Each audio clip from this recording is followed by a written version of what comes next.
ನಾನು ನನ್ನ ಗಂಡ ಡಿ ಕೆ ಸುರೇಶ್ ಅವ್ರಿಗೆ ಹೇಳೋದೇನೆಂದರೆ ಪಬ್ಲಿಕಲ್ಲೇ ಹೇಳಬೇಕು. ಇನ್ನೆಲ್ಲಿ ಹೇಳೋಕೆ ಹೋಗಲಿ.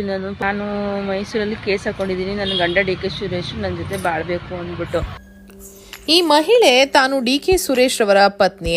ಡಿ ಕೆ ಸುರೇಶ್ ನನ್ನೊಟ್ಟಿಗೆ ಬಾಳಬೇಕು ಅಂತ ಹೇಳಿ ವಿಡಿಯೋ ಹರಿಬಿಡ್ತಿದ್ದಾರೆ. ಅಸಲಿಗೆ ನಿಜವಾದ ಡಿ ಕೆ ಸುರೇಶ್ ಪತ್ನಿ ಆದ್ರೂ ಯಾರು? ಯಾಕೆ ಅವರು ಎಲ್ಲೂ ಕೂಡ ಕಾಣಿಸಿಕೊಳ್ಳೋದಿಲ್ಲ? D K Shivakumar D K Suresh ರನ್ನು ಬೆಳೆಸಿದ್ದು ಹೇಗೆ ಅಂತ ಗೊತ್ತಾ? ಡಿಕೆಶಿಯ ಪ್ರತಿ ಕಷ್ಟದಲ್ಲೂ ಹೆಗಲು ಕೊಡುವ ಡಿ ಕೆ ಸುರೇಶ್ ರವರ ಒಟ್ಟು ಆಸ್ತಿ ಎಷ್ಟು ಕೋಟಿ ಅಂತ ಗೊತ್ತಾ? ಕೇಳಿದ್ರೆ ನಿಜಕ್ಕೂ ನೀವು ಕೂಡ ಶಾಕ್ ಆಗ್ತೀರಾ. ಡಿ ಕೆ ಸುರೇಶ್ ರೌಡಿಸಂ ಮಾಡ್ತಿದ್ರಾ? ಕನಕಪುರದಲ್ಲಿ ಇವರು 100 ಕೋಟಿ ಆಸ್ತಿ ಮಾಡಿದ್ದು ಹೇಗೆ? ಡಿ ಕೆ ಸುರೇಶ್ಗೂ ಮಾಜಿ IAS ಅಧಿಕಾರಿ ಡಿ ಕೆ ರವಿರವರ ಪತ್ನಿ ಕುಸುಮಾರವರಿಗೂ ಏನ್ ಸಂಬಂಧ? ಇವರು ಡಿವೋರ್ಸ್ ಆಗೋದಕ್ಕೆ ಕುಸುಮಾರವರು ಕಾರಣನಾ? ಎಲ್ಲಾ ಪ್ರಶ್ನೆಗಳಿಗೆ ಈ ವಿಡಿಯೋದಲ್ಲಿ ಉತ್ತರ ಸಿಗಲಿದೆ. ಸ್ಕಿಪ್ ಮಾಡದೆ ವಿಡಿಯೋವನ್ನು ಕೊನೆವರೆಗೂ ನೋಡಿ. ಅದಕ್ಕೂ ಮುನ್ನ ಡಿ ಕೆ ಸುರೇಶ್ಗೆ ಸಿಕ್ಕಾಪಟ್ಟೆ ದಿಮಾಕು ಜಾಸ್ತಿ. ಈಗಾಗಲೇ ಜನ ಲೋಕಸಭೆಯಲ್ಲಿ ಇವರನ್ನ ಸೋಲಿಸಿ ಮನೆಗೆ ಕಳಿಸಿದ್ದಾರೆ. ಆದರೂ ಇವರ ದರ್ಪ ಮಾತ್ರ ಕಡಿಮೆ ಆಗಿಲ್ಲ. ಮುಂದಿನ ದಿನಗಳಲ್ಲಿ ಜನರು ಇವರಿಗೆ ತಕ್ಕ ಪಾಠ ಕಲಿಸಬೇಕು ಅಂತ ನೀವು ಕೂಡ ಬಯಸ್ತಿದ್ರೆ ಈ ವಿಡಿಯೋವನ್ನ ತಪ್ಪದೇ ಲೈಕ್ ಮಾಡಿ ಸ್ನೇಹಿತರೆ. ಇನ್ನು ನಿಮಗೆ ಡಿ ಕೆ ಶಿವಕುಮಾರ್ ಇಷ್ಟನಾ ಅಥವಾ ಡಿ ಕೆ ಸುರೇಶ್? ಇಬ್ರಲ್ಲಿ ಯಾರು ತುಂಬಾ ಅಚ್ಚುಮೆಚ್ಚು ಅಂತ ತಪ್ಪದೇ ಕಮೆಂಟ್ ಮಾಡಿ ತಿಳಿಸಿ. ಸ್ನೇಹಿತರೆ, ಡಿ ಕೆ ಸುರೇಶ್ ಮಾಧ್ಯಮಗಳಲ್ಲಿ ಕಾಣಿಸಿದಾಗೆಲ್ಲ ತುಂಬಾನೇ ಒರಟಾಗಿ ಮಾತನಾಡ್ತಾರೆ. ಯಾರಿಗೂ ಕೂಡ ಹೆದರದೆ ಅಧಿಕಾರಿಗಳಿಗೂ ಸಹ ಆವಾಜ್ ಹಾಕ್ತಾರೆ. ಇನ್ನು ಡಿ ಕೆ ಶಿವಕುಮಾರ್ ಮುಖ್ಯಮಂತ್ರಿ ಆಗೋಕೆ ಇದೇ ಡಿ ಕೆ ಸುರೇಶ್ ಅವರ ಬೆಂಬಲ ತುಂಬಾನೇ ಇದೆ. ಇನ್ನು ರಾಜಕೀಯಕ್ಕೆ ಬರೋಕೆ ಮುನ್ನ ಡಿ ಕೆ ಸುರೇಶ್ ಏನ್ ಕೆಲಸ ಮಾಡ್ತಿದ್ರು ಅಂತ ಗೊತ್ತಾ? ಡಿ ಕೆ ಸುರೇಶ್ಗೂ ಡಿ ಕೆ ಶಿವಕುಮಾರ್ಗೂ ವಯಸ್ಸಿನ ಅಂತರ ಎಷ್ಟು ಅಂತ ಗೊತ್ತಾ? ಇನ್ನು 2013ರಲ್ಲಿ 85 ಕೋಟಿ ಆಸ್ತಿ ಇದೆ ಅಂತ ಘೋಷಣೆ ಮಾಡ್ಕೊಂಡಿದ್ದ ಡಿ ಕೆ ಸುರೇಶ್ ರವರು 2024ರಲ್ಲಿ ಇವರ ಆಸ್ತಿ 600 ಕೋಟಿ ದಾಟಿತ್ತು. ಇಷ್ಟೊಂದು ಹಣ ಡಿ ಕೆ ಕುಟುಂಬ ಹೇಗ್ ಮಾಡ್ತಿದ್ದಾರೆ ಅಂತ ನೋಡೋಣ. ಅದಕ್ಕೂ ಮೊದಲು ಈ ಡಿ ಕೆ ಸುರೇಶ್ ರವರ ಹಿನ್ನೆಲೆಯನ್ನ ಸ್ವಲ್ಪ ನೋಡೋಣ ಬನ್ನಿ. ಸ್ನೇಹಿತರೆ, ಡಿ ಕೆ ಸುರೇಶ್ ಅಂತಂದ್ರೆ ದೊಡ್ಡ ಹಾಲಹಳ್ಳಿ ಕೆಂಪೇಗೌಡ ಸುರೇಶ್ ಅಂತ. ಇವರು ಹುಟ್ಟಿದ್ದು 1966ರ ಡಿಸೆಂಬರ್ ಕನಕಪುರದಲ್ಲಿ. ಇವರಿಗೂ ಡಿ ಕೆ ಶಿವಕುಮಾರ್ಗೂ 4 ವರ್ಷಗಳ ವಯಸ್ಸಿನ ಅಂತರವಿದೆ. ಇನ್ನು ಅಣ್ಣ D K Shivakumar double degree ಮಾಡಿದ್ರೆ ಡಿ ಕೆ ಸುರೇಶ್ ಓದಿರೋದು ಕೇವಲ PUC ವರೆಗೆ ಮಾತ್ರ. ವಿಜಯ ಕಾಲೇಜಿನಲ್ಲಿ BSc ಡಿಗ್ರಿ ಮಾಡ್ತಿದ್ರು. ಆದ್ರೆ ಅಣ್ಣ ರಾಜಕೀಯದಲ್ಲಿ MLA ಆಗ್ತಿದ್ದಂಗೆ ವಿದ್ಯಾಭ್ಯಾಸವನ್ನ ಅರ್ಧಕ್ಕೆ ಬಿಟ್ಟು ಅಣ್ಣನ ಬೆಂಬಲಕ್ಕೆ ನಿಂತರು. ಅಣ್ಣ ಡಿ ಕೆ ಶಿವಕುಮಾರ್ ರಾಜಕೀಯದಲ್ಲಿ ಸಕ್ಸಸ್ ಕಾಣ್ತಿದ್ದಂಗೆ ಡಿ ಕೆ ಸುರೇಶ್ ರವರು ಕೃಷಿ ಹಾಗೂ ಉದ್ಯಮದಲ್ಲಿ ತೊಡಗಿಸಿಕೊಂಡ್ರು. ಡಿ ಕೆ ಶಿವಕುಮಾರ್ ರನ್ನು ಪ್ರತಿಯೊಬ್ಬರು ಬಂಡೆ ಎಂದು ಕರೆಯುತ್ತಾರೆ. ಆದರೆ ಬಂಡೆ ಹೊಡೆದು ಕ್ರಷರ್ ಬಿಸ್ನೆಸ್ ಮಾಡ್ತಿದ್ದು ಇದೇ ಡಿ ಕೆ ಸುರೇಶ್ ರವರು. ಇದನ್ನ ಡಿ ಕೆ ಶಿವಕುಮಾರ್ ರವರೇ ಇಂಟರ್ವ್ಯೂನಲ್ಲಿ ಹೇಳಿದ್ರು.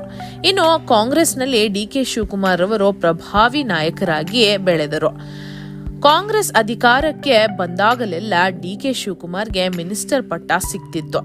ಆಗಲೇ ಡಿ ಕೆ ಸುರೇಶ್ ರನ್ನು ಕೂಡ ಬೆಳೆಸಲು ಮುಂದಾದರು ಡಿ ಕೆ ಶಿವಕುಮಾರ್ ಅವರು.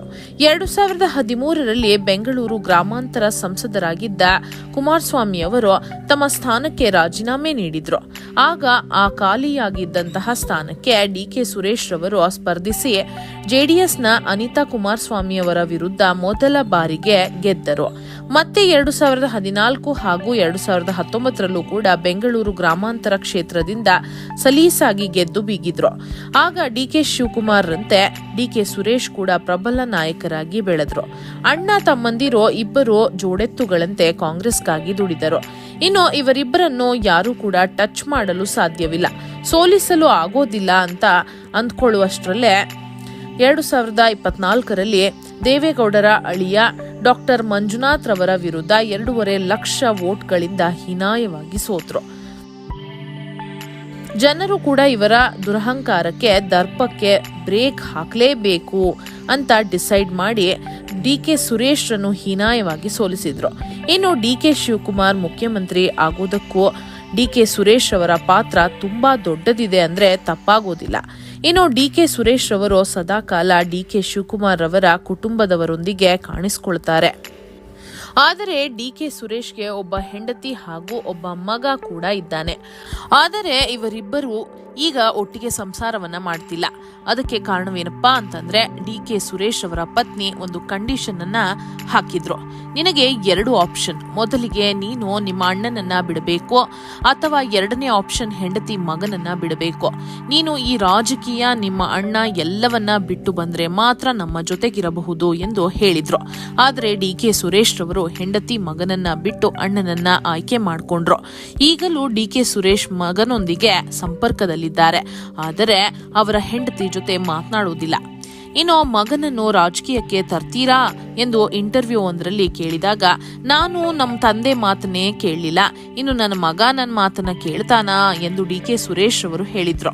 ಆದರೆ ಇನ್ನು ಕೆಲವರು ಹೇಳುವಂತಹ ಕಥೆನೇ ಬೇರೆ. ಮಾಜಿ IAS ಅಧಿಕಾರಿ ಡಿಕೆ ರವಿ ಅವರ ಪತ್ನಿಯಾದ ಕುಸುಮಾಗೋ ಡಿಕೆ ಸುರೇಶ್ ಅವರಿಗೂ ಸಂಬಂಧವಿದೆ ಅಂತ.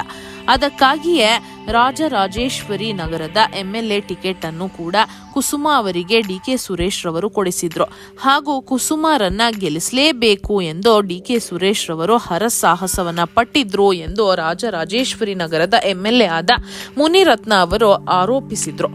ಇನ್ನು ಡಿಕೆ ಸುರೇಶ್ ರವರು ಹಾಗೂ ಕುಸುಮಾ ಅವರು ಒಟ್ಟಿಗೆ ಇರುವಂತಹ ಫೋಟೋಗಳನ್ನ ಕೂಡ ಮುನಿರತ್ನ ಅವರು ಬಿಡುಗಡೆ ಮಾಡಿದ್ರು. ಇದೇ ಕಾರಣದಿಂದ ಅವರ ಹೆಂಡತಿ ಮಗ ಡಿಕೆ ಸುರೇಶ್ ಜೊತೆಗಿಲ್ಲ ಎಂದು ಮುನಿರತ್ನರವರು ಹೇಳಿದ್ರು. ಆದರೆ ಇದ್ಯಾವುದಕ್ಕೂ ಡಿಕೆ ಸುರೇಶ್ ರವರು ತಲೆ ಕೆಡಿಸಿಕೊಂಡಿಲ್ಲ. ತಾವು ಬೆಳೀತಿರೋದನ್ನ ಕಂಡು ಕೆಲವರು ಹೊಟ್ಟೆ ಕಿಚ್ಚಿನಿಂದ ಈ ತರಹದ ಸುದ್ದಿನ ಹಬ್ಬಿಸ್ತಿದ್ದಾರೆ ಎಂಬುದು ಡಿಕೆ ಸುರೇಶ್ ಅವರ ವಾದ. ಇನ್ನು ಇಲ್ಲಿ ಕಾಣಿಸ್ತಿರುವಂತಹ ಮಹಿಳೆಯ ಹೆಸರು ಬಂದು ಪವಿತ್ರ ಅಂತ. ಈಕೆ ಯಾವಾಗಲೂ ಕೂಡ ತಾನು ಡಿಕೆ ಸುರೇಶ್ ರವರ ಪತ್ನಿ ಎಂದು ಹೇಳ್ಕೊಂಡು ವಿಡಿಯೋ ಮಾಡ್ತಿರ್ತಾರೆ. ಆದರೆ ಈಕೆ ಕೇವಲ ಡಿಕೆ ಸುರೇಶ್ ರವರ ಅಭಿಮಾನಿ ಅಷ್ಟೇ, ನಿಜವಾದ ಹೆಂಡತಿ ಅಲ್ಲ.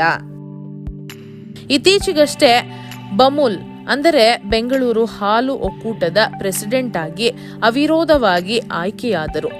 ಇನ್ನು ಡಿಕೆ ಸುರೇಶ್ ರಾಜಕೀಯಕ್ಕೆ ಬಂದಿದ್ದು 2013ರಲ್ಲಿ. ಆಗ ಅವರೇ ಘೋಷಣೆ ಮಾಡಿಕೊಂಡಿದ್ದು ಅವರ ಆಸ್ತಿ ಬರೋಬ್ಬರಿ 85 ಕೋಟಿ ರೂಪಾಯಿ ಅಂತ. ಆದರೆ 2024ರಲ್ಲಿ ಇವರು ಘೋಷಣೆ ಮಾಡಿಕೊಂಡಿರುವಂತಹ ಆಸ್ತಿ ಬರೋಬ್ಬರಿ 594 ಕೋಟಿ ರೂಪಾಯಿ. ಅದರಲ್ಲಿ 100 ಕೋಟಿ ರೂಪಾಯಿಯಷ್ಟು ಸಾಲವಿದೆ ಅಂತ ಡಿಕೆ ಸುರೇಶ್ ಅವರೇ ಘೋಷಣೆ ಮಾಡಿಕೊಂಡಿದ್ದಾರೆ. ಇನ್ನು ಇವರೇ ಹೇಳ್ಕೊಳ್ಳೋ ಹಾಗೆ ಇವರು ವ್ಯವಸಾಯ ಮಾಡಿ ಬಿಸ್ನೆಸ್ ಮಾಡಿ ಇಷ್ಟೊಂದು ಹಣ ಗಳಿಸಿದ್ದಾರೆ ಅಂತ ಹೇಳ್ತಾರೆ. ಆದರೆ ಹಲವರು ಹೇಳೋದು ಕೃಷಿ ಮಾಡಿ ಕೋಟಿ ಕೋಟಿ ಹಣ ಸಂಪಾದನೆ ಮಾಡಲು ಸಾಧ್ಯನಾ? ಅದು ಹೇಗೆ? ಕೇವಲ ಡಿಕೆ ಶಿವಕುಮಾರ್ ಮತ್ತು ಡಿಕೆ ಸುರೇಶ್ ಅವರು ಕೃಷಿಯಲ್ಲಿ 100 ಕೋಟಿ ಮಾಡಿದ್ದಾರೆ. ಆ ಟೆಕ್ನಿಕ್ ಅನ್ನು ರೈತರಿಗೂ ಸಹ ಹೇಳ್ಕೊಟ್ರೆ ಎಲ್ಲರಿಗೂ ಅನುಕೂಲವಾಗುತ್ತೆ ಎಂದು ಕುಮಾರಸ್ವಾಮಿ ಅವರು ವ್ಯಂಗ್ಯವಾಡಿದ್ದಾರೆ. ಸ್ನೇಹಿತರೆ, ಇದು ಕೇವಲ ಘೋಷಣೆ ಮಾಡಿಕೊಂಡಿರುವಂತಹ ಆಸ್ತಿ. ಆದರೆ ಅಘೋಷಿತ ಆಸ್ತಿ ಇನ್ನೂ ಬೇಕಾದಷ್ಟು ಇರಬಹುದು. ಅಚ್ಚರಿಯ ಸಂಗತಿ ಏನಪ್ಪಾ ಅಂತಂದ್ರೆ ಹೆಂಡತಿ ಮತ್ತು ಮಗನ ಹೆಸರಿನಲ್ಲಿ 1 ರೂಪಾಯಿ ಕೂಡ ಆಸ್ತಿ ಮಾಡಿಲ್ಲ ಈ ಡಿಕೆ ಸುರೇಶ್ ರವರು. ಇನ್ನು ಡಿಕೆ ಸುರೇಶ್ ಅವರ ಮೇಲೆ ಒಂದಲ್ಲ ಎರಡಲ್ಲ 12 ಕ್ರಿಮಿನಲ್ ಕೇಸ್ಗಳಿವೆ. ಅದರಲ್ಲಿ ಲಂಚದ ಆರೋಪಗಳು ಕೂಡ ಕೇಳಿ ಬಂದಿವೆ. ಒಟ್ನಲ್ಲಿ ಡಿಕೆ ಸುರೇಶ್ ಅವರು ಕೂಡ ಡಿಕೆ ಶಿವಕುಮಾರ್ ರಂತೆ 100 ಕೋಟಿ ಆಸ್ತಿಗಳನ್ನ ಮಾಡಿದ್ದಾರೆ. ಕ್ರಿಮಿನಲ್ ಕೇಸ್ಗಳನ್ನು ಕೂಡ ಹೊಂದಿದ್ದಾರೆ. ಮುಂದಿನ ದಿನಗಳಲ್ಲಿ ಇವರು ಕೂಡ ಕರ್ನಾಟಕದ ಮುಖ್ಯಮಂತ್ರಿಯಾದರೆ ಆಶ್ಚರ್ಯ ಪಡುವಂತಿಲ್ಲ. ಯಾಕಪ್ಪ ಅಂತಂದ್ರೆ ಈಗ ರಾಜಕಾರಣದಲ್ಲಿ ಹೇಗಿದೆ ಅಂತಂದ್ರೆ ಯಾರ ಬಳಿ ಅತಿ ಹೆಚ್ಚು ಹಣವಿದೆಯೋ ಅಥವಾ ಯಾರ ಮೇಲೆ ಅತಿ ಹೆಚ್ಚು ಕ್ರಿಮಿನಲ್ ಕೇಸ್ಗಳಿದೆಯೋ ಅವರೇ ರಾಜಕೀಯದಲ್ಲಿ ಬೆಳೀತಾರೆ. ಅದಕ್ಕೆ ಉದಾಹರಣೆನೇ ಅಂತಂದ್ರೇನೆ ಈ ಡಿಕೆ ಬ್ರದರ್ಸ್ ಅಂತ ಹೇಳಬಹುದು. ಇನ್ನು ಡಿಕೆ ಬ್ರದರ್ಸ್ ಬಗ್ಗೆ ನಿಮ್ಮ ಅನಿಸಿಕೆ ಅಭಿಪ್ರಾಯಗಳಂತರೂ ಏನು ಅಂತ ತಪ್ಪದೆ ಕಮೆಂಟ್ ಮಾಡೋದನ್ನ ಮಾತ್ರ ಮರಿಬೇಡಿ. ಹಾಗೆ ವಿಡಿಯೋವನ್ನ ತಪ್ಪದೆ ಎಲ್ಲರಿಗೂ ಶೇರ್ ಮಾಡಿ. ಧನ್ಯವಾದಗಳು.